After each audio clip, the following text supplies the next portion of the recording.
الحمد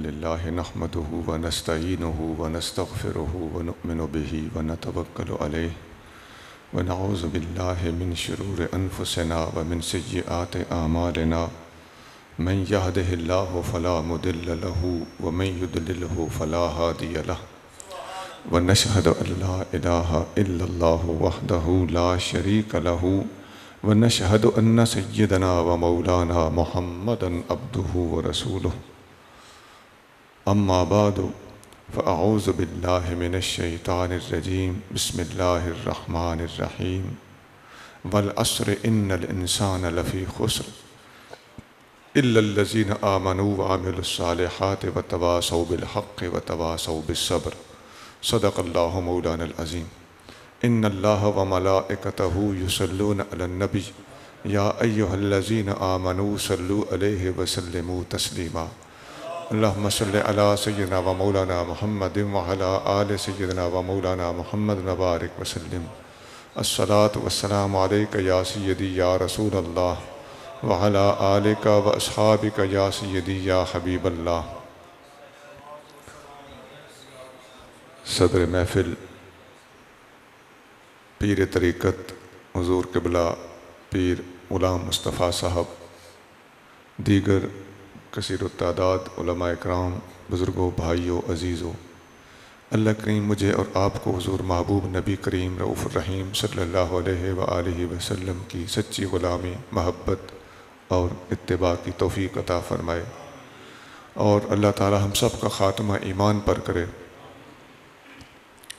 فقیر کو جو ٹیلی فون پہ بھی حکم دیا گیا اور یہاں پہنچتے دوبارہ یاد دہانی کرائی گئی کہ آپ نے اصلاح احوال پر اور عقیدے کی اصلاح پر گفتگو کرنی ہے۔ اس مناسبت سے فقیر نے آپ کے سامنے سورۃ العصر پوری کی پوری تلاوت کر دی ہے۔ اس سورت میں اللہ تعالیٰ جل شانہ نے وقت اور زمانے کی قسم اٹھا کر فرمایا ہے کہ انسان خسارے میں ہے سوائے ان لوگوں کے۔ اب کلیئر ہو رہا ہے کہ کون ہیں جو خسارے سے بچ گئے۔ اِلَّا الَّذِينَ آمَنُوا، خسارے سے وہ لوگ بچ گئے جو ایمان لائے۔ وَعَمِلُوا الصَّالِحَاتِ، نیک عمل کیے۔ وَتَوَاصَوْا بِالْحَقِّ وَتَوَاصَوْا بِالصَّبْرِ، حق اور صبر کی وصیت کرتے رہے۔ تو بچ جانے والے، نقصان، گھاٹے اور خسارے سے بچ جانے والوں کی تین صفتیں اللہ تعالیٰ نے بیان فرمائی۔ الذین آمنوا، ان کا عقیدہ ٹھیک ہے۔ وعملوا الصالحات، ان کا عمل ٹھیک ہے۔ وتواصوا بالحق وتواصوا بالصبر، ان کا حق پر وصیت کرتے رہنا اور صبر کی وصیت کرنی اخلاقیات ہوتی ہے، ان کا اخلاق ٹھیک ہے۔ تو تین چیزیں ہو گئیں، عقیدہ، عمل اور اخلاق۔ یہ تین چیزیں پورے کے پورے اسلام کا خلاصہ بھی ہے۔ حضرت مجدد الفسانی رحمۃ اللہ علیہ نے پورے دین کا خلاصہ ان تین چیزوں کو قرار دیا ہے: عقیدہ، عمل، اخلاص۔ یہ اخلاص تصوف ہوتا ہے، یہ طریقت ہوتی ہے، نیت کو ٹھیک کرنا، یہ اخلاص ہوتا ہے۔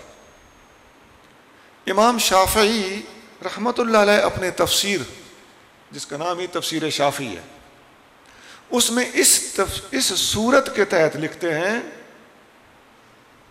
کہ اگر اللہ تعالیٰ پورے کے پورے قرآن میں کچھ اور حکم نازل نہ بھی فرماتا، اگر صرف یہ ایک صورت نازل ہوتی تو پورے کے پورے اسلام کو زندہ کر کے دکھانے کے لیے اور پورے احکام اسلامیہ کو امت محمدیہ تک پہنچانے کے لیے یہ ایک صورت کافی تھی۔ وجہ یہی ہے کہ یہ تین چیزیں اس صورت میں بیان ہوئی۔ تو سنا آج میں نے اور آپ نے یہ سبق یاد کر کے جانا ہے کہ پورے کے پورے دین کا خلاصہ 3 چیزیں ہیں۔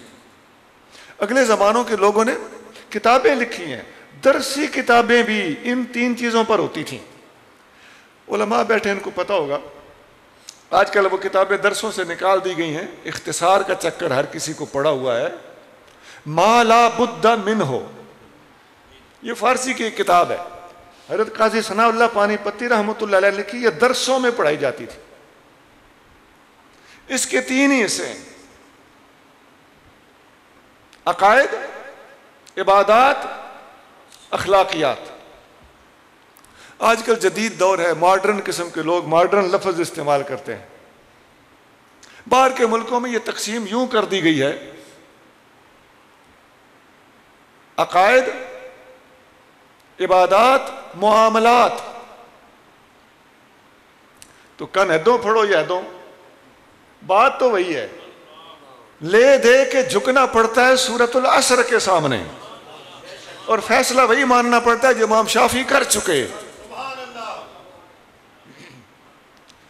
اب ان 3 چیزوں میں سے ایک چیز پر میں مختصر سی گزارشات پیش کروں گا، آپ نے سبق کی طرح میری باتوں کو، میری درخواستوں کو غور سے سنتے جانا ہے۔ 3 چیزوں میں سے پہلی چیز ذرا آپ بوجھیں، میں نے کون سی کہی تھی؟ ایمان، عقیدہ ٹھیک ہونا چاہیے۔ ایمان کے بارے میں قرآن کی سب سے جامع آیت میں آپ کے سامنے پڑھنے لگا ہوں، جس میں ساری ایمانیات اکٹھی بیان ہوئی ہوئی ہے اختصار کے ساتھ۔ وَمَن يَكْفُرْ بِاللَّهِ، یہ سورۃ النساء کی آیت نمبر 136 ہے۔ وَمَن يَكْفُرْ بِاللَّهِ وَمَلَائِكَتِهِ وَكُتُبِهِ وَرُسُلِهِ وَالْيَوْمِ الْآخِرِ فَقَدْ ضَلَّ ضَلَالًا بَعِيدًا، جس نے کفر کیا اللہ کا، فرشتوں کا، کتابوں کا، رسولوں کا، قیامت کے دن کا، وہ کھلا گمراہ ہو گیا۔ سیدھے لفظوں میں وَمَن یکفر، جس نے کفر کیا۔ پتہ چلتا ہے کہ ان 5 چیزوں کو ایمان کہا گیا ہے، ان کے انکار کو کفر کہا گیا۔ میرے مسلمان بھائی، ہم پر لازم ہے کہ اس آیت کو ابھی یہاں اگر یاد نہیں کر سکتے تو گھر جا کے ضرور کھولیں، پڑھیں کہ ہمارے عقائد مجموعی طور پر کون سی آیت میں بیان ہوئے ہیں۔ آپ کو پتہ چل جائے گا اسلامی عقیدے اور غیر اسلامی عقیدے میں فرق کیا ہے۔ آج ہم سے بہت سے لوگ پوچھتے ہیں فلاں مذہب میں اور ہمارے مذہب میں کیا فرق ہے؟ تو بھولا سنی کہتا ہے ان کی اذان اور ہے، ہماری اور ہے۔ نہیں، یہ آیت پڑھ، ہم میں ان میں کیا فرق ہے؟ دوسرا کہتا ہے ان کا کلمہ اور ہے، ہمارا کلمہ اور ہے۔ کسی اور سے پوچھو ان میں ہم میں کیا فرق ہے، وہ کہے گا وہ اپنے آپ کو مارتے ہیں، ہم اپنے آپ کو نہیں مارتے۔ اس قسم کی کچی باتیں، یہ فرق تو ہیں لیکن یہ بنیادی فرق، مڈھلا فرق کوئی اور ہے، وہ یہ آیت ہے، قرآن میں وہ فرق بیان کر دیا گیا ہے۔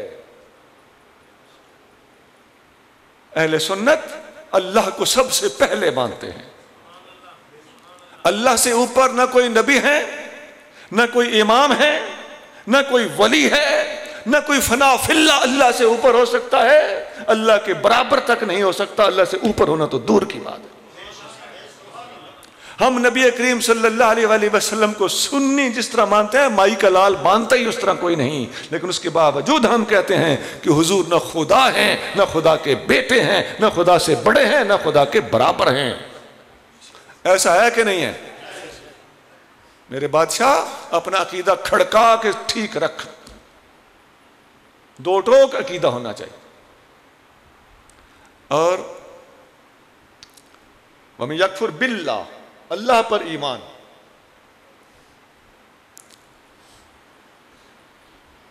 یہاں شاید کچھ کالجی لڑکے بھی بیٹھے ہوں، شاید کوئی یونیورسٹی کا پڑھاکا بیٹھا ہو، شاید کوئی پروفیسر صاحب بیٹھے ہوئے ہوں۔ قبلہ، کیا آپ کی یونیورسٹی اور آپ کے کالج میں دہریہ موجود نہیں ہے جو خدا کو مانتے ہی نہیں ہیں، اور یونیورسٹیوں میں کثرت سے یہ لوگ موجود ہیں، اکا دکا نہیں ہے، پروفیسروں کے پروفیسر، اور کلاسوں کی کلاسوں کو گمراہ کرنے کے لیے ایڑی چوٹی کا زور لگا رہے ہوتے ہیں۔ اور ہماری کیا حالت ہے؟ ہمیں جب کہا بھی جائے نا کہ عقیدے پہ بولنا ہے تو ہمیں بتایا جاتا ہے کہ حاضر ناظر پہ بولنا ہے، انگوٹھے چومنے پہ بولنا ہے۔ او بھائی، یہ ہمارے عقیدے ہیں، ہم آقا کی یہ ساری شانیں مانتے ہیں، لیکن وقت کا تقاضا کچھ اور ہو چکا ہے۔ اسلام کے اوپر اٹیک اور حملہ جس طرف سے ہوگا، حضور کا سپاہی اسی طرف سے اسلام کا دفاع کرے گا۔ ہم نے اپنی عوام کو، اپنے دوستوں کو نہایت محدود کیا ہوا ہے 2-4 موضوعات پر۔ سنا، ایتھیسٹ انگریزی کا لفظ ہے، ایتھیسٹ، ATHEIST، یہ ملحدین اور دہریہ کو کہتے ہیں۔ یہ وہی ہیں جو کہتے ہیں میرا جسم میری مرضی، یہ وہ لوگ ہیں۔ ان کا جواب قرآن و سنت کی روشنی میں، عقلی دلائل کی روشنی میں کس نے دینا ہے؟ ہمیں بتایا جائے۔ قیامت کے دن جا کر ان لوگوں کا مقابلہ نہ کرنے کی وجہ سے، ان کو حق کی راہ نہ دکھانے کی وجہ سے گریبان کس کا پکڑا جائے گا؟ جو ذمہ داران ہیں۔ تو ان لوگوں کو گائیڈ کرنا، ہاں، طریقہ کار مہذب ہو، یہ گالی گلوچ ان کا کام ہے، ہمارا نہیں۔ ان کی سختیاں، ان کی گالیاں، ان کے غیر مہذب، چکو ان کو تو جب نہ خدا کو مانتے ہیں، نہ وہ رسول کو مانتے ہیں، نہ وہ دین کو مانتے ہیں، تو ان کو تہذیب سے کیا غرض؟ ان کو عاجزی سے کیا غرض؟ اور خواہ بندہ کسی مذہب کا بھی ہو، یہ داہریہ تو مذہب کو مانتے ہی نہیں نا، کہتے ہیں مذہب کوئی بھی ہو، وہ اس کا انکار کرتے ہیں۔ ایک ساجی بات سمجھ لیں، مذہبوں میں اسلام سچا ہے، وہ ایک الگ بحث ہے، لیکن جو بھی مذہب ہو، دنیا کا کوئی مذہب ہمیں بتایا جائے جو تکبر سکھاتا ہو، نہیں سکھاتا۔ دنیا بھر کا ہر مذہب، عیسائی مذہب ہو، یہودی مذہب ہو، ہندو مذہب ہو، بدھسٹ ہو، مسلمان ہو، دنیا کا کوئی مذہب صفحہ زمین پر ایسا نہیں جو یہ تعلیم دیتا ہو کہ بندے کو متکبر ہونا چاہیے، آکڑ خان ہونا چاہیے۔ دنیا کا ہر مذہب عاجزی سکھاتا ہے، ہر مذہب گرنا سکھاتا ہے، ہر مذہب جھکنا سکھاتا ہے، اسلام بھی سجدے سکھاتا ہے، عیسائیت بھی گر جا سکھاتی ہے۔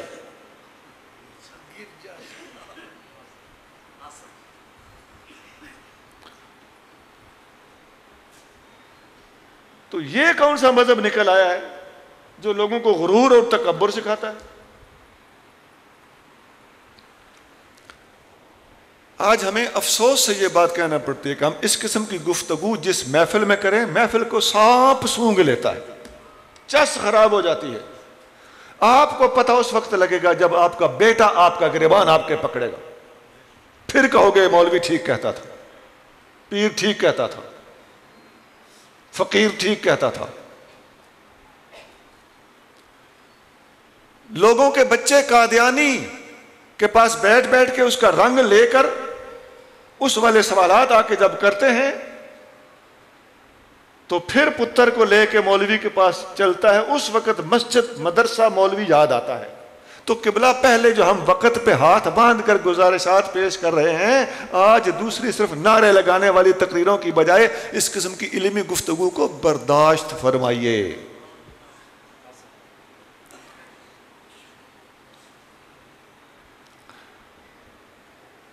اللہ تعالی جل شانہ موجود ہے، اس کائنات کا خالق کوئی نہ کوئی ہے، وہ سمجھ سے باہر ہے، جو سمجھ میں آ جائے وہ خالق ہی نہیں ہوتا۔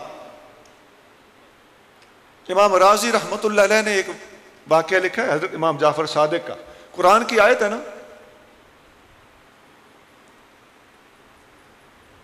ان فی خلق السماوات والارض واختلاف اللیل والنہار لآیات لأولی الالباب، بے شک زمین و آسمان کی تخلیق میں اور دنوں راتوں کے آنے جانے میں عقل والوں کے لیے نشانیاں ہیں۔ تو عقل والے خود سوچتے ہیں کہ یہ کیسے، یہ نظام کائنات کیسے چل رہا ہے۔ ایک بڈھی مائی سے کسی نے پوچھا اللہ ہے؟ اس نے کہا ہے۔ اس نے کہا تم تو ان پڑھ ہو، تمہیں کیسے پتا کہ اللہ ہے؟ اس نے کہا میں ان پڑھ والی مثال دینی ہے۔ اس نے کہا میں نے ایک چرخہ رکھا ہوا ہے سوتر کتنے کے لیے، جب تک میں اس کو گیڑتی نہیں ہوں وہ سوتر نہیں بناتا۔ تو یہ زمین آسمان کا اتنا بڑا چرخہ کسی کے چلانے کے بغیر کیسے چل سکتا ہے؟ یہ ہے ان فی خلق السماوات والارض واختلاف اللیل والنہار لآیات لأولی الالباب، عقل والوں کے لیے نشانیاں ہیں۔ جس نے نہیں غور کیا وہ بے عقل ہے، اور اس بے عقل سے تو وہ بڈھی عورت عقل مند ہے جس نے اپنے چرخے سے ہی مسئلے کو سمجھ لیا ہے۔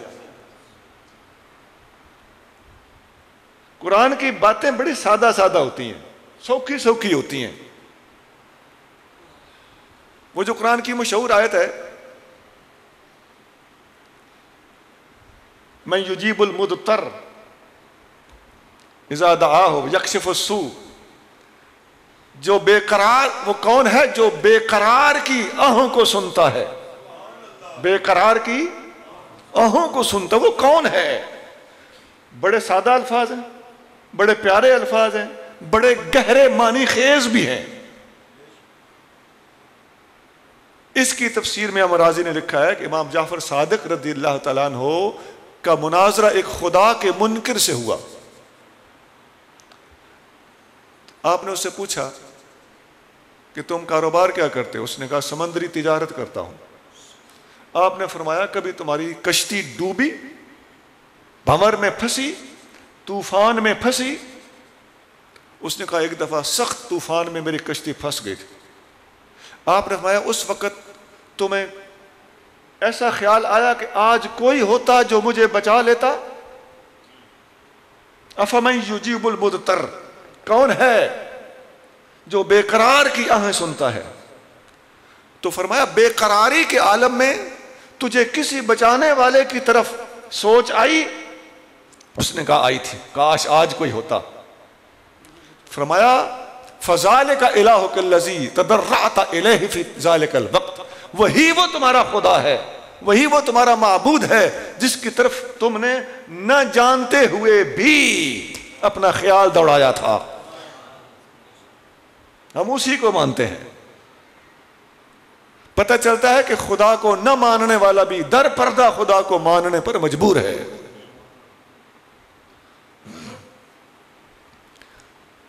میں عقیدے بتا رہا ہوں۔ میں نے ایک کتاب دیکھی، وہ عقائد اہل سنت پر لکھی ہوئی تھی۔ وہ عقیدہ کیا ہے؟ پہلے علم غیب، حاضر ناظر، نور بشر، انگوٹھے چومنا، یہ سارے اس نے۔ میں نے کہا اس کے بعد تم کچھ اور بھی لکھ دو نا، اہل سنت کے علاوہ ایک اور مذہب کا نام بھی لکھ دو، ان کے بھی یہی عقیدے ہیں۔ یہ کیا طریقہ ہے؟ عقیدہ توحید سے شروع ہوتا ہے۔ خدا کی قسم ہمارے بہت سی کتابیں عقیدوں کی ایسی آج کل کے زمانے کی، پرانی نہیں، پرانی عقیدے کی ہر کتاب توحید سے شروع ہوتی ہے۔ آج ہمارے دوستوں نے تماشا بنا لیا ہے کہ عقیدے کی کتاب میں اللہ کی توحید کا ذکر ہی کوئی نہیں، فرشتوں کا ذکر ہی کوئی نہیں۔ یہ کیا ہے؟ آپ اہل علم سمجھ جائیں گے۔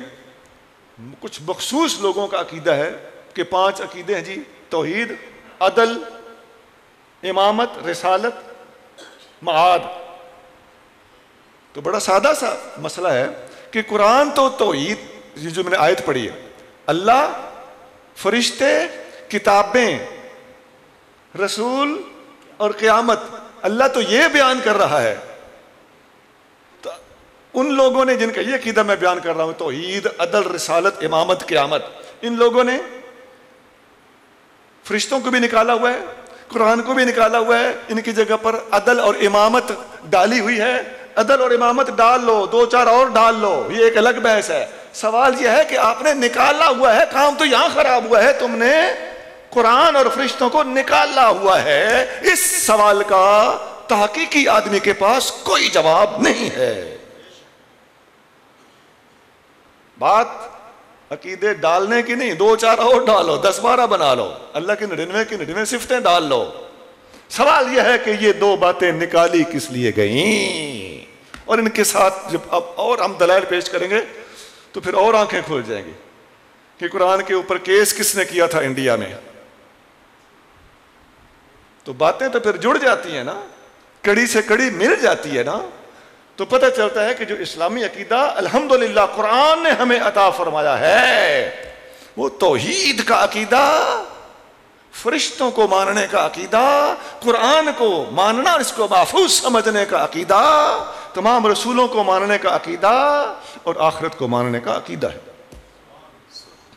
میں نے توحید پر مختصر سا بیان دیا ہے، اس پر بڑی ڈیٹیل ہے.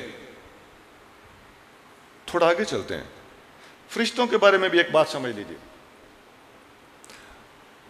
آپ ہماری کبھی نعتیں یا ادھر کلام جو حضرات کھڑے ہو کے پڑھتے ہیں تو ان کو بعض اوقات آپ نے غلطی کرتے ہوئے دیکھا ہوگا. ہمارے بچے میں اصلاحی باتیں کر رہا ہوں. سونا، فرشتوں کی توہین ہم نے خود ان لوگوں کو کرتے ہوئے دیکھا اور ہم نے ان کو سمجھایا ہے، موقع پہ ٹوکا ہے. فرشتوں کو کمی کہہ دینا ایمان کا کباڑا ہے. اوے جبریلا کہہ دینا، جبریل امین اللہ کے رسول فرشتے ہیں، اور کسی رسول کو اوے کہنا کفر ہے. اپنے ایمان کی اصلاح کرنی چاہیے. یہ وہ ڈھولے مائے ہیں جو قرآن اور حدیث کے بالکل ساتھ ٹکرا رہے ہیں. ہم ان کو بالکل تسلیم نہیں کرتے، اور ایسے لوگوں کو یہاں پر کلام کھڑا ہو کر کلام پڑھنے کی اجازت نہ دی جائے. ہاں سمجھائیں آرام سے، آئندہ وہ ایسا نہ پڑھے، پڑھے باز نہ آئے اسے اسٹیج سے بصد معذرت ہٹا دینا. اللہ تعالیٰ قرآن شریف میں ارشاد فرماتا ہے بل عباد مکرمون، فرشتے اللہ کے عزت والے بندے ہیں. اللہ کہتا ہے عزت والے، یہ کہتا ہے کمی. استغفر اللہ.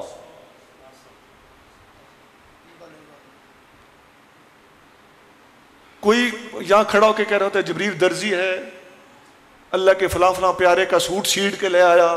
یہ کیا تماشا ہے؟ ان باتوں کا قرآن و سنت سے دلائل سے کیا تعلق ہے؟ مسلمانوں کی لکھی باتیں کرو. نبی کریم صلی اللہ علیہ وآلہ وسلم کے پیاروں، اللہ کے پیاروں، اللہ کے محبوبوں، اللہ کے محبوب کے محبوبوں اور اللہ کے فرشتوں کی اہانت والی باتیں نہ کرو. ان کے اپنے پڑھے لکھے لوگ ان سے بیزار ہیں. میں نے ایک بات فرشتوں کے حوالے سے کی ہے، ورنہ فرشتوں کے مقام شان بہت زیادہ ہے. لیکن جو غلطی یہاں ہو رہی ہے میں وہ بتائے جا رہا ہوں، اس کو واضح کیے جا رہا ہوں. اب یہ کتاب کو ماننا، قرآن کو ماننا، تمام کتابوں کو ماننا. بھائی ہمارا جو تورات اصل میں نازل ہوئی تھی اس پر بھی ایمان ہے، بعد میں لوگوں نے تبدیلی کر دی، ایک الگ بحث ہے. جو اصل میں انجیل نازل ہوئی تھی ہمارے لیے مقدس ہے. قرآن آج تک محفوظ ہے، ہمارے لیے اس کا ایک ایک لفظ، ایک ایک حرف مقدس ہے. اور قرآن کے ساتھ محبت کرنا، قرآن کی تلاوت کرنا، یہ آپ کا اور میرا اس دور میں بہت بڑا فریضہ ہے. اور میں خاص طور سے اپنے دوستوں کو اس بارے میں کافی سارا غافل دیکھتا ہوں. کل خانی بھی ہو رہی ہو نا جی، تو جس طرف سپارے پڑے ہوئے ہوں ادھر کوئی بندہ نہیں جائے گا، اور جدھر گیٹیاں پڑی ہوئی ہوں ادھر بندہ بندہ آ کے بیٹھے گا. قرآن پڑھنے سے کترانا یہ کیوں ہے؟ قیامت کے دن قرآن نبی کریم صلی اللہ علیہ وسلم، قرآن میں آتا ہے نبی کریم صلی اللہ علیہ وسلم اللہ سے شکایت فرمائیں گے. وقال الرسول یا رب ان قوم اتخذوا هذا القرآن مہجورا. رسول اللہ شکایت فرمائیں گے میرے اللہ میری قوم نے قرآن سے ہجرت کر لی تھی، ہم نے ہجرت کرنی تھی برے کاموں سے اور ہمارے لوگوں نے ہجرت کر لی ہے قرآن سے. اللہ تعالی ہمیں قرآن کی طرف ہجرت کرنے کی توفیق دے.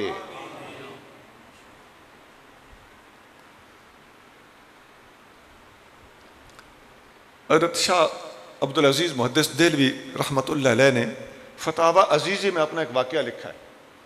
کہتے ہیں میں نے خواب میں سیدنا علی المرتضیٰ رضی اللہ تعالیٰ عنہ کی زیارت کی. آپ نے جب کرم فرمایا زیارت ہوئی تو میں نے عرض کیا حضور یہ جو صحابہ کرام نے حضور کے زمانے میں حضور سے فیض لیا ہے, آپ لوگوں نے فیض لیا ہے, یہ آج ہم میں وہ فیض کیوں نہیں؟ ہم میں کیا خرابی ہے؟ آپ کریم رضی اللہ تعالیٰ عنہ نے فرمایا عبدالعزیز ہم 3 کام کرتے تھے, 5 وقتی نماز, قرآن کی تلاوت, اللہ کا ذکر, اور تم لوگ صرف ذکر تھوڑا بہت کرتے ہو, نماز میں بھی ڈھیلے ہو, تلاوت میں بھی ڈھیلے ہو, اس لیے تمہارے اوپر وہ رنگ نہیں چڑھ رہا. سنا اب تصوف کا دم بھرنا, پیری مریدی کا دم بھرنا, واقعی ہر بندہ دیکھ لے ایسا ہے کہ نہیں ہے. نماز میں تلاوت میں ہمارا اکثر جو طبقہ ہے وہ ڈھیلا ہے. ذکر وہ پیر صاحب آتے ہیں تو کراتے ہیں, بلکہ پیر صاحب کے استقبال بھی کرنا ہو تو اللہ ہو, پیر صاحب کو رخصت کرنا ہو تو اللہ ہو, پیر صاحب گلی گلی چل رہے ہو تو پیچھے اللہ ہو. یہ تو ہم کوئی نہ کوئی کر لیتے ہیں جوڑ جمبا, اس میں پتہ نہیں اخلاص ہوتا ہے کہ نہیں, اللہ کرے اخلاص ہوتا ہو. نیتوں کا مالک تو اللہ ہے, لیکن بظاہر جو کوئی نظر آ رہا ہوتا ہے وہ کچھ مطلب ایسا اپیل نہیں کرتا. لیکن چلو مرتضیٰ کریم رضی اللہ تعالیٰ عنہ فرما رہے ہیں کہ ذکر تم لوگ کرتے ہو اور نماز اور تلاوت میں تم لوگ بہت ڈھیلے ہو. سبق مل گیا کہ واقعی وہ جو میں عقائد بتا رہا ہوں قرآن کے ساتھ ہماری اٹیچمنٹ پہلے سے زیادہ ہونی چاہیے, ہمیں اس کے ساتھ مضبوطی سے لگنا چاہیے. وہ اب نے سمجھ لیا کہ قرآن پڑھنے والا خارجی ہوتا ہے, یہ غلط ہے, ایسا نہیں ہے. حدیث کے الفاظ یہ ہیں کہ یہ لوگ, وہ تو خارجیوں اور رافضیوں دونوں کے بارے میں حدیث ہے, ہاں جی دونوں کے بارے میں, کہ قرآن پڑھیں گے حلق سے نیچے نہیں جائے گا. اب جب قرآن پڑھنے والے کا قرآن حلق سے نیچے نہ جائے تو قرآن چھوڑ دینا چاہیے یا حلق ٹھیک کروانا چاہیے؟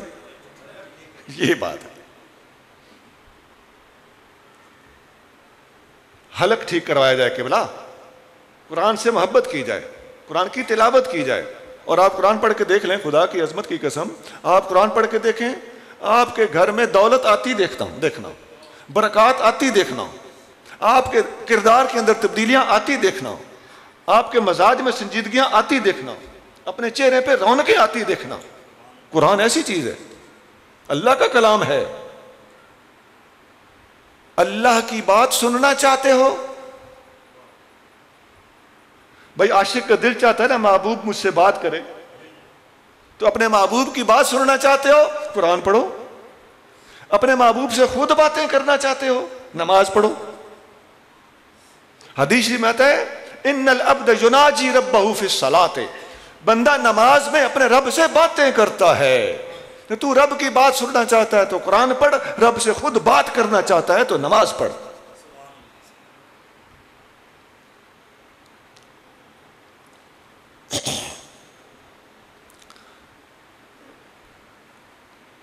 پھر اس کے بعد رسولوں کا ذکر ہے.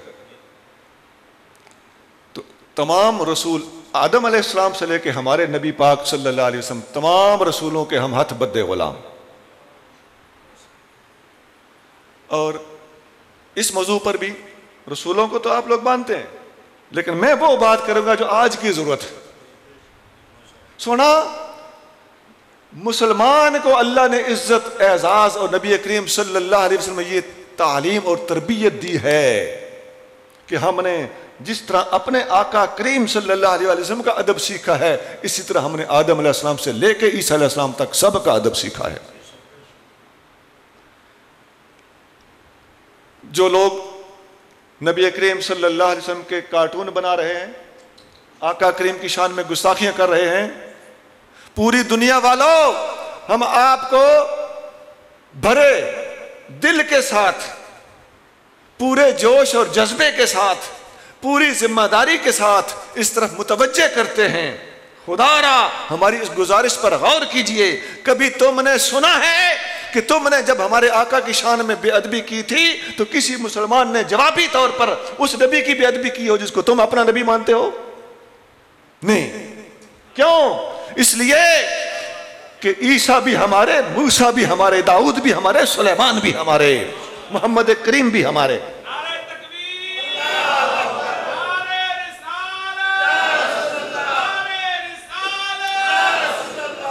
اخلاقیات کے میدان میں اسلام جیت گیا، یورپ ہار گیا، فرانس ہار گیا. یہ گلیوں میں رلنے والا ایک گھٹیا سے گھٹیا آدمی بھی یہ حرکت نہیں کر سکتا جو ایک بادشاہ نے تخت پہ بیٹھ کے حرکت کی ہے. یہ زیب دیتا تھا کسی بادشاہ کو، زیب دیتا ہے. بادشاہ بادشاہوں والی باتیں کرتے ہیں، کمیوں والی باتیں نہیں کرتے. میں اپنے دوستوں کو بھی درخواست کرتا ہوں کہ ان لوگوں کا رد کرنے کے لیے بھی کچھ آداب سیکھیے. ہمارے پاس دلائل کی کمی نہیں ہے، علم کی کمی نہیں ہے. مصطفیٰ کریم نے جو ہمیں تربیت دی ہے اس تربیت میں کوئی کمی نہیں ہے.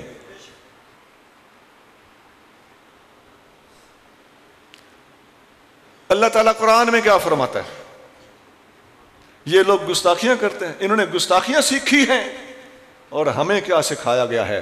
ہمیں بتایا گیا ہے سبحان ربک رب العزت عما یصفون وسلام علی المرسلین. اللہ کے تمام رسولوں پہ سلام ہو. تم نے گستاخیاں سیکھی ہیں، ہمیں سلام سکھایا گیا. اور اسی آیت کے تحت آپ حدیثیں پڑھ لیجئے. یہ جہاں آیت ہے نا وہاں قرآن کھولے، اس کے نیچے مفسرین نے حدیثیں لکھی، صحیح حدیثیں موجود ہیں. نبی کریم صلی اللہ علیہ وآلہ وسلم نے فرمایا صلو علی الانبیاء قبلی، میرے امتیوں میرے سے پہلے جتنے نبی آئے ہیں ان پر بھی درود پڑھا کرو. یہ ہے ہمارے آقا کی تربیت. وہ تمہاری ٹریننگ ہے، یہ ہماری ٹریننگ ہے. تم اپنا کام کرتے رہو، ہم اپنا کام کرتے رہیں. اور دیکھیں گے انشاءاللہ تعالی میدان میں چت کون ہوتا ہے.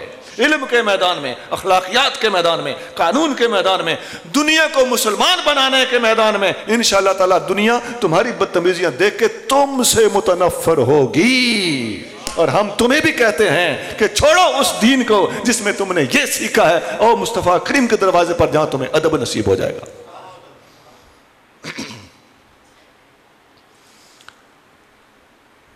تو آقا نے فرمایا میرے سے پہلے نبیوں پر بھی درود پڑھا کرو. ان اللہ بعثہم کما بعثنی، اللہ نے جس طرح مجھے بھیجا ہے اسی طرح اللہ نے ان کو بھی بھیجا ہے. اب اس گفتگو کا اینڈ کیا ہوا کہ اخلاقیات کے میدان میں یہ جو اتنا مہذب مذہب بنتا ہے اور یورپ بڑا مہذب بنتا ہے، سو کالڈ سیولائزڈ، ان کی جو تہذیب ہے، آداب اور اخلاق ہیں، وہ اسلام کے سامنے لیٹ چکے ہیں. اور اسلام کے اخلاق اور عزت اور غلبہ اور تہذیب اور علمی تعلیم پوری دنیا کے اوپر علمی طور پر اپنا جھنڈا لہرا چکی ہے. ہم پوری دنیا کے غیر مسلموں کو اسلام کو قبول کرنے کی دعوت دیتے ہیں کہ جس مہذب دین کے اندر گالی گلوچ کی بجائے علم و عرفان اور اپنے سے پہلے نبیوں کے اوپر درود پڑھنے اور ان کے اوپر رحمتیں بھیجنے، پیس بی اپان ہم کے خوبصورت الفاظ بولنے کی تعلیم موجود ہے، اس دین کے سامنے آپ بھی آ جائیے، سر جھکا دیجئے، اس میں داخل ہو جائیے، اسے قبول کر دیجئے. کہو لا الہ الا اللہ، کہو محمد الرسول اللہ صلی اللہ علیہ وسلم.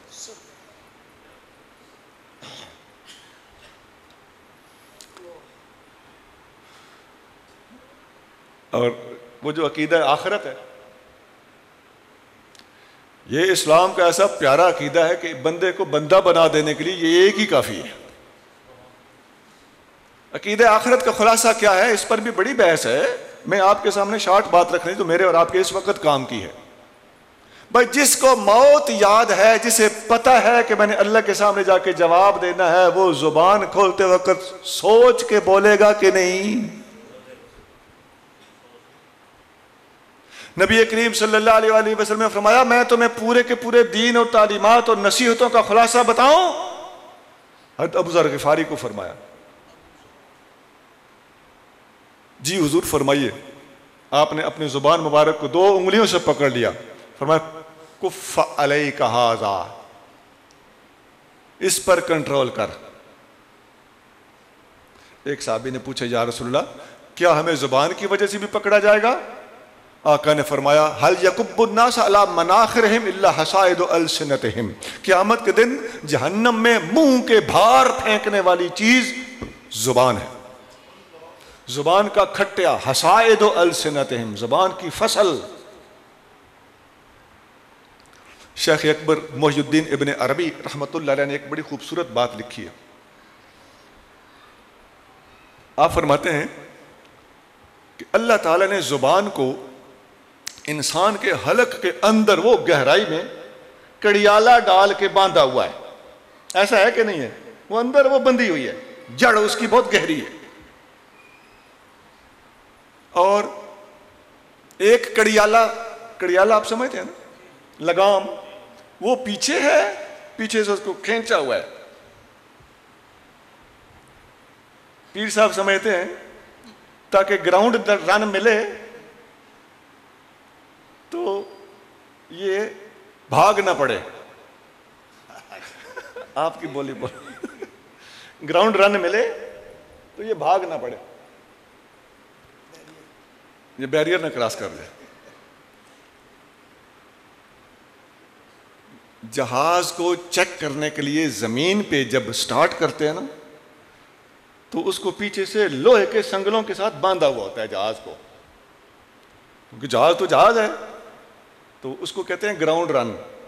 تو زمین کے اوپر جب اس کو تیز، اس کا وہ جو کار کا کیا ہوتا ہے جو ایکسلریٹر، اس کا جب ایکسلریٹر دبایا جائے نا تو تھراٹل بولتے ہیں جہاز کی زبان میں، تو وہ اس کا فل تھراٹل جب دیا جائے تو یہ جہاز کہیں بھاگ نہ پڑے، تو اس کو پیچھے سنگلوں سے، لوہے کے رسوں سے باندھا ہوا ہوتا ہے۔ تو میں مثال دے رہا ہوں، شیخ اکبر فرما رہے ہیں کہ اللہ تعالیٰ نے اس خطرناک چیز کو، جب کو، تالو کے پیچھے اندر باندھا ہوا ہے تاکہ بے لگام نہ ہو جائے، اور پھر 32 دانتوں کو پہرے دار بنا کر اس کے سامنے روک بنایا ہوا ہے، اور پھر 32 دانتوں کے باہر ہونٹوں کا مین گیٹ لگایا ہوا ہے، اور یہ کڑیالے توڑ دیتی ہے، دروازے بند دیتی ہے، مین گیٹ کو چیر دیتی ہے اور باہر نکل کر بک بک کرنے لگتی ہے۔ یہ زبان ایسی خطرناک چیز، اس لیے آقا نے فرمایا کہ قیامت کے دن منہ کے بھار پھینکنے والی چیز زبان ہے۔ اور یاد رکھ لیں، دنیا کا کوئی مذہب ہو، کوئی انسان ہو، انڈیویجول، انفرادی طور پہ کوئی بھی ہو، یاد رکھ لو اس مذہب کو چھوڑ دو جس میں گالیاں سکھائی جاتی۔ میں دوبارہ بولوں کہ کافی ہے، یہ فرانس سے لے کر ایران تک کہیں آپ چلے جائیں، اس مذہب کو چھوڑ دو جس میں زبان کا استعمال پراپر طریقے سے نہیں بتایا جاتا، جس میں صرف جذبات ہوتے ہیں، سینہ زوری ہوتی ہے۔ قیامت کے دن منہ کے بھار پھینکنے والی چیز یہی زبان ہے۔ سونا، میں تم سے محبت کرتا ہوں، ہمدردی کرتے ہوئے یہ باتیں بتا رہا ہوں۔ دنیا میں تم لوگوں سے ہمدردی کرنے کا اور تمہارے ایمان کو بچانے کا ہمیں حق حاصل، اور یہ ہمارے اوپر فریضہ بھی ہے کہ جہاں تک ہو سکے نبی کریم صلی اللہ علیہ وسلم کی تعلیمات کو لوگوں تک پہنچایا جائے۔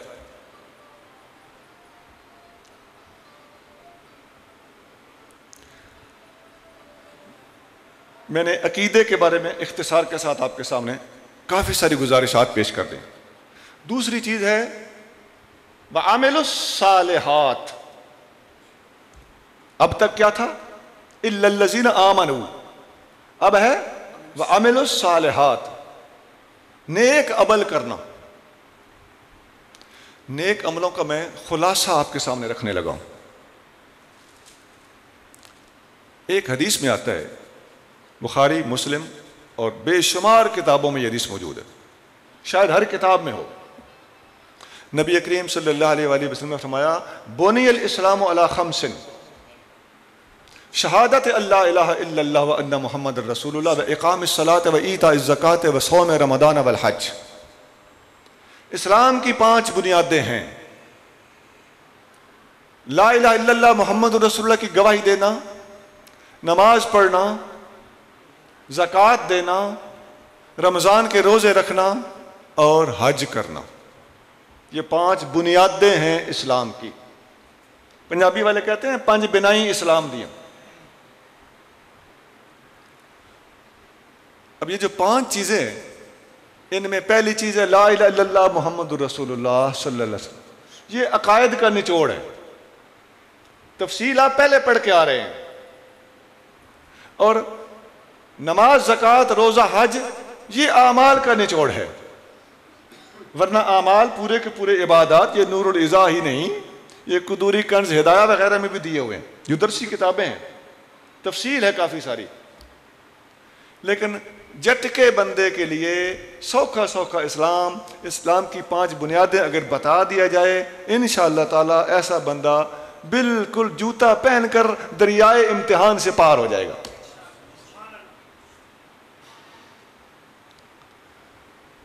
فقیر نے ایک شعر بنایا ہے، اس حدیث کو ڈھالا ہے شعر میں۔ اب آپ نے غور سے سننا ہے، چاہیں تو لکھ لیں، چاہیں تو ریکارڈ کر لیں، چاہیں تو یاد کر لیں۔ حدیث آپ سن چکے۔ اسلام کی بنیادیں 5 ہیں، کلمہ، نماز، زکوٰۃ، روزہ، حج۔ اب شعر سنیے، کلمہ، نماز، زکوٰۃ تے روزہ حج کرن نوں جا، اے 5 اصول اسلام دے بندے سبق پکا، 5 روزانہ 3 سالانہ انہاں نال نبھا، انشاءاللہ روز قیامت سدھا جنت جا۔ اچھا پہلے تو یہ بتائیں کہ 5 روزانہ کیا ہے اور 3 سالانہ کیا ہے؟ 5 روزانہ نماز تے 3 سالانہ۔ اچھا دوسرا سوال یہ ہے کہ وہ جو پہلی حدیث کا جو ترجمہ تھا وہ پہلے شعر میں ہو گیا تھا، کلمہ، نماز، زکوٰۃ تے روزہ حج کرن نوں جا، اے 5 اصول اسلام دے بندے سبق پکا۔ حدیث تو ختم ہوگی، حدیث مکمل ہوگی، 5 چیزیں آ گئیں۔ اب یہ وکھرا جدا گانا علیحدہ شعر کیوں لکھا؟ 5 روزانہ 3 سالانہ ناری بندہ جنت ٹوٹ جائے گا۔ ہاں اس لیے کہ وہ جو 5 چیزیں ہیں نا، ان میں سے زکوٰۃ اور حج یہ ہر بندے کے وس کا کام، اس کے لیے تو پیسہ چاہیے۔ زکوٰۃ بھی وہ دے گا جو امیر ہوگا، حج پہ بھی وہ جائے گا جس کے پاس پیسہ ہوگا۔ تیرے میرے جیسے غریب کا اسلام تو اور سوکھا ہے، کلمہ درود کیتی رکھ تے نماز روزہ پڑھی رکھ، ہے گل کہ نہیں؟ بس غریب آدمی کا اسلام اور آسان ہے۔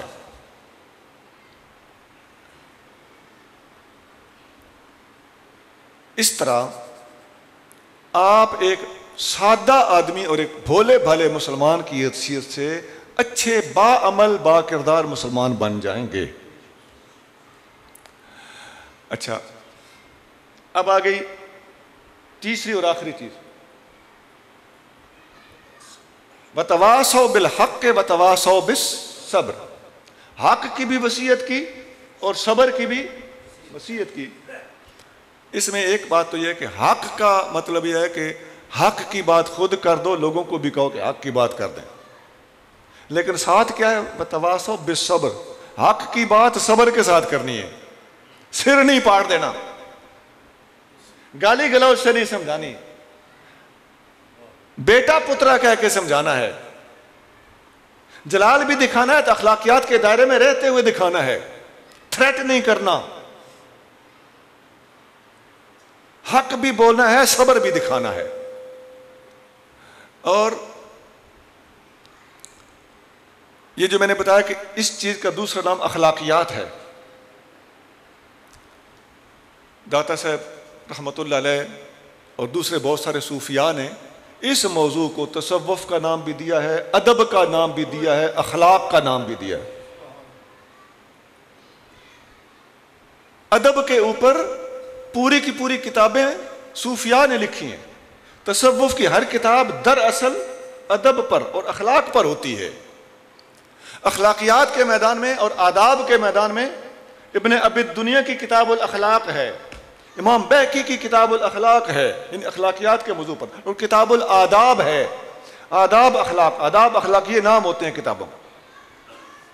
داتا صاحب کشف المحجوب میں لکھتے ہیں التصوف کلہ آداب، تصوف سراسر ادب کا نام ہے۔ لکل حال ادب ولکل مقام ادب، ہر حال میں ایک ادب ہے، ہر مقام کا ایک ادب ہے. فمن عرف آداب الاوقات، جس بندے نے ہر وقت کا ادب سیکھ لیا، فقد بلغ مبلغ الرجال، وہ مرد بن گیا. مرد کسے کہتے ہیں؟ کامل کو. وہ کہتے ہیں نا مرد نگاہ کرن جس ویلے تے مشکل رہے نہ کائی. تو مرد کون ہوتا ہے؟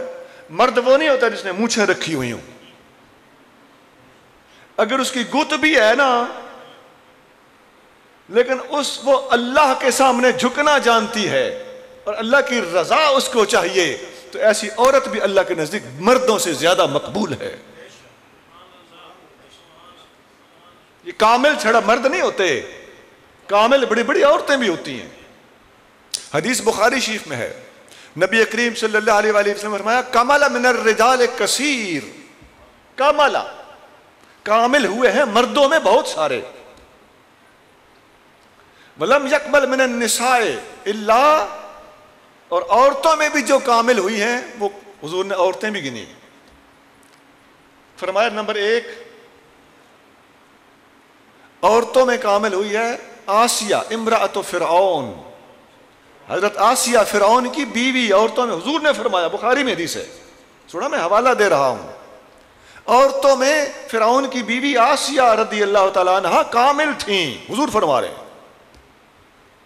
اور پھر فرمایا مریم ابنت عمران، حضرت مریم سیدنا عیسیٰ علیہ السلام کی والدہ بنت عمران، یہ بھی عورتوں میں کامل تھیں.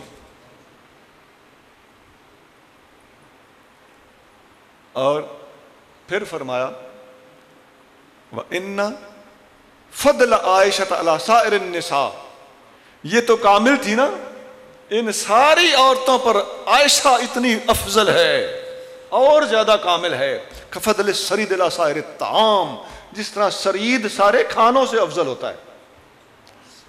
سرید سے 3 نقطے والی سے ہوندی نہیں، ساد قاری حضرات، را یا دال، اسی جٹا دیاں سے رے یہ دال، سرید. اب اس حدیث میں پتہ چل گیا کہ مرد بھی کامل ہوئے ہیں، عورتیں بھی کامل ہوتی ہیں. میں غلطی تو چھیڑی سی کہ مرد نگاہ کرن جس ویلے تے مشکل رہے نہ کائی، یہ وہ خواتین ہیں جو بہت سارے مردوں سے اوپر ہیں، کیونکہ ان کو حضور صلی اللہ علیہ وسلم نے کامل قرار دیا ہے. اور اما عائشہ صدیقہ عام عورتوں پر جن کو حضور نے کہا یہ کامل ہے، یہ بھی کامل ہے، عائشہ صدیقہ ان سب سے اوپر ہیں. تو جس کی بیٹی کا یہ حال ہے، اس باپ کا کیا کمال ہوگا. صدیق اکبر کو سیاستدان نہ سمجھنا چھڑا مڑا، صدیق اکبر بہت بڑے ولی ہیں اس امت میں. افضل الاولیاء المحمدیت ابو بکر الصدیق، امام شارانی لکھتے ہیں محمدی امت کے تمام اولیاء میں سب سے افضل ابو بکر صدیق ہیں.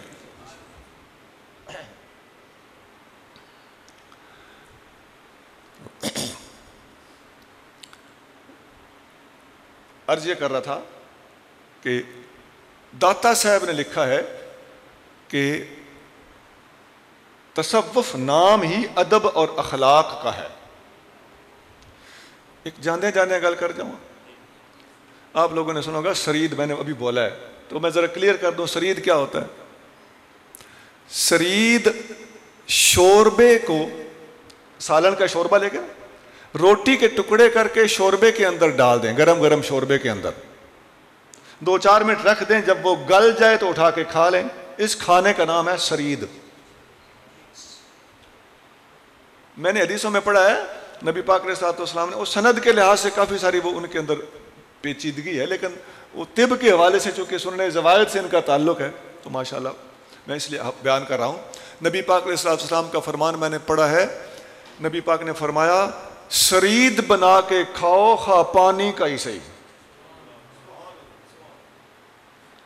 جو بندہ اس طرح کھانا کھانے کا عادی ہے، یہ میں نے جان بوجھ کے ادھر اپنی توجہ، لوگ، میں حکمت بھی کرتا ہوں، دوائیں دیتا ہوں، لوگ آ جاتے ہیں، اکثر لوگ معدے کے مریض ہوتے ہیں اور اکثر کو خرابی بد ہضمی کی ہوتی ہے، حتیٰ کہ شوگر بھی 2 قسم کی ہے. ہماری طب میں 3 قسم کی شوگر ہے, ایک حقیقی, ایک کبدی, ایک میدی.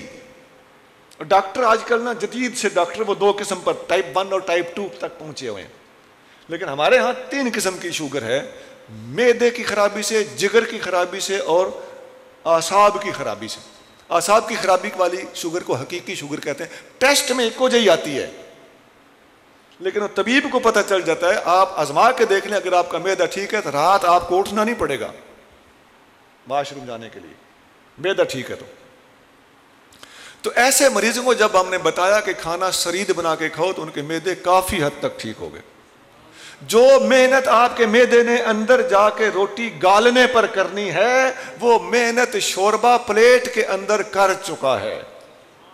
آپ نے گلا گلایا, ہضم کیا ہوا کھانا صرف اندر بگانا ہے. سنت کی سنت.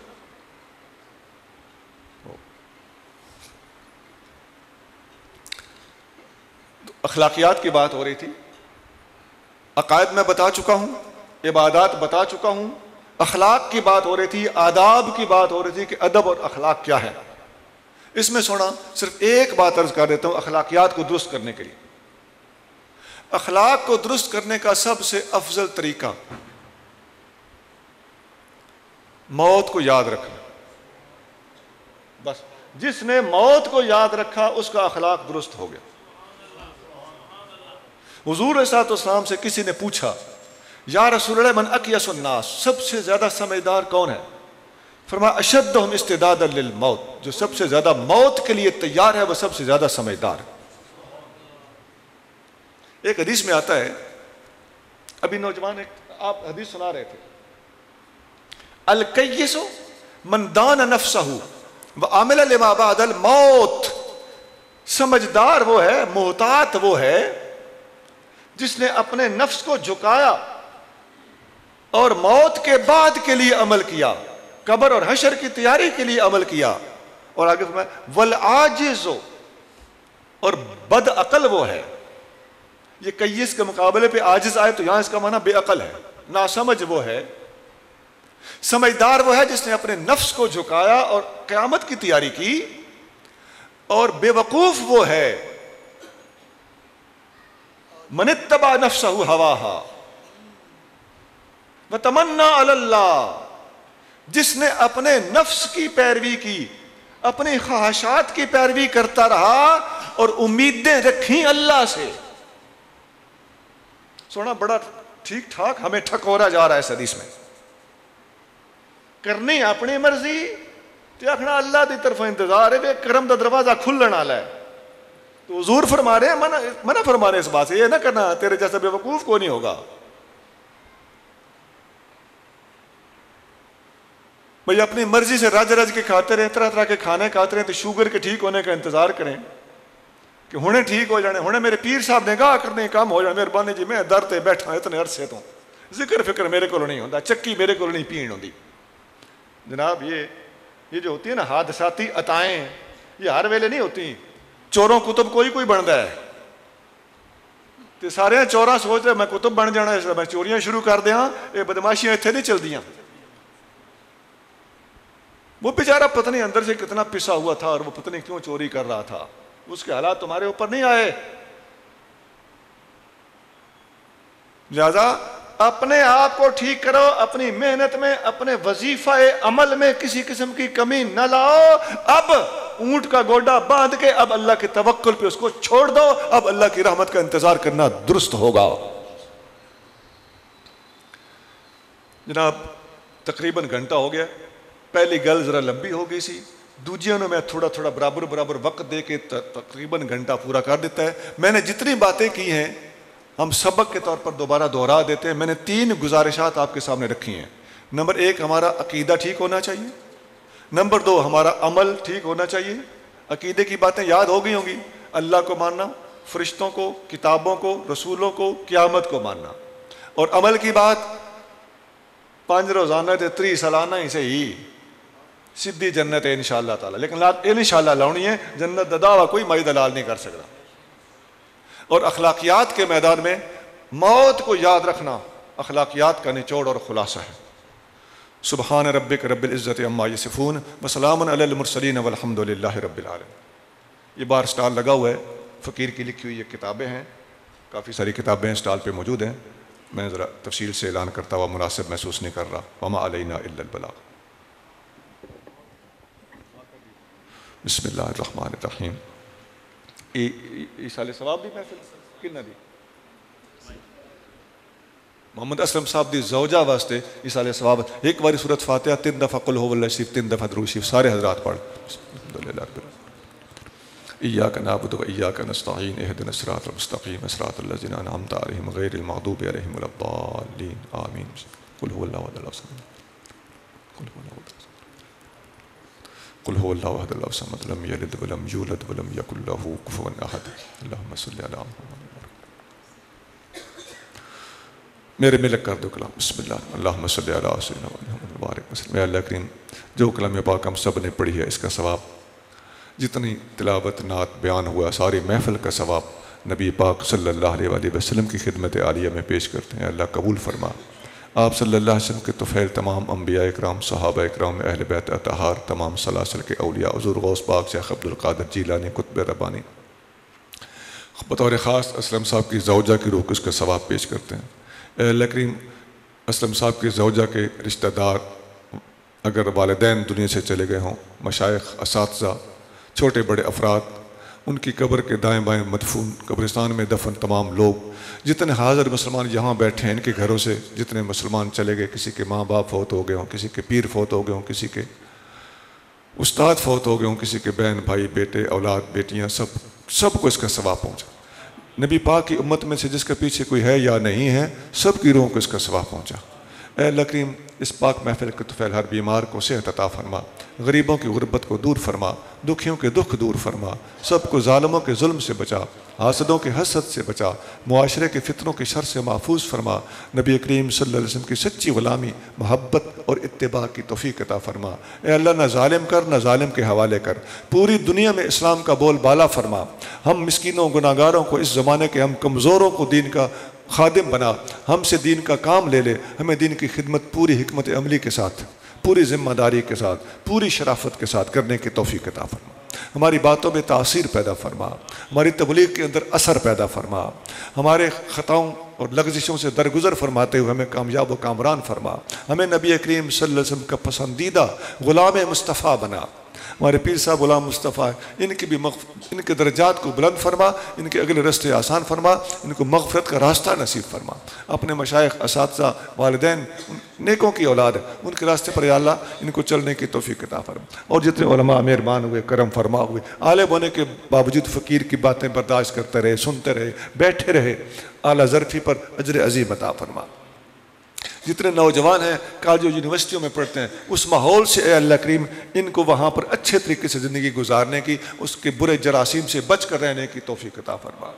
اے اللہ ہر مسلمان کی پوری دنیا میں خیر ہو، کشمیر کے مسلمانوں کی خیر ہو، فلسطین کے مسلمانوں کی خیر ہو، جہاں جہاں مسلمانوں پر امتحانات ہیں وہاں پر مسلمانوں کے امتحانات سے اب معاف کیا جائے، درگزر کیا جائے۔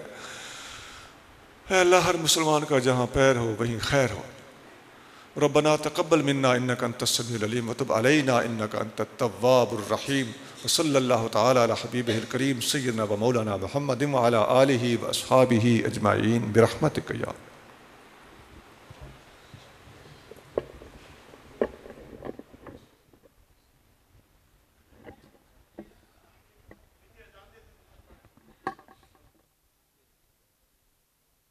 اللہ اکبر اللہ اکبر اللہ